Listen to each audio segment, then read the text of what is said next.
सांगमाने आसतु आमे आज गर्वर कहवा आमे ओडिया आम पखाल भारी बढ़िया।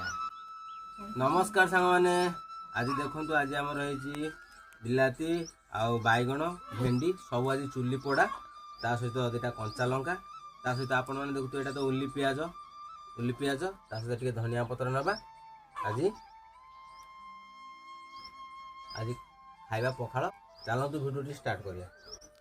सांगमाने जड़े भौणी कहले कौन तुम ये पखाल खाऊच तो पुणी देखौच कहीं से भौणीकर कमेंट भी पढ़ी जाए आपण मैंने देखिपारे। आ जदि भी कहे मुझ स्क्रीनशॉट देली ये जेहेतु से जड़े भौणी नारी को मुझे बहुत सम्मान करे आ तो कमेंटा जदि मुझे देखेबी लोक काले किए कौन खराब कमेंट कमेंट उपर करदेवे से मुझे देखली नहीं। मो भौणी को गोटे कथा कहूँ अरे भौणी सेलिब्रिटी माने भी खाऊँ से भी वीडियो कर छाड़ुंट आपण से मानक कंटा चामच को वाह करंतु आमे आमर पखाल खाई चलू आमर जोटा पारंपरिक खाद्य आमे से केवे अवहेला करूँ आम एमती वीडियो कर छाड़ू आपण को जदि भल लगुच आप देखिए न देखले वीडियो स्किप करदे जदि भल न लगुच आपण आसी बार बार एमती कमेंट करूँ ना कहीं आपन को भल न लगे भी आहरी बहुत जन को ये वीडियो भल लगुच।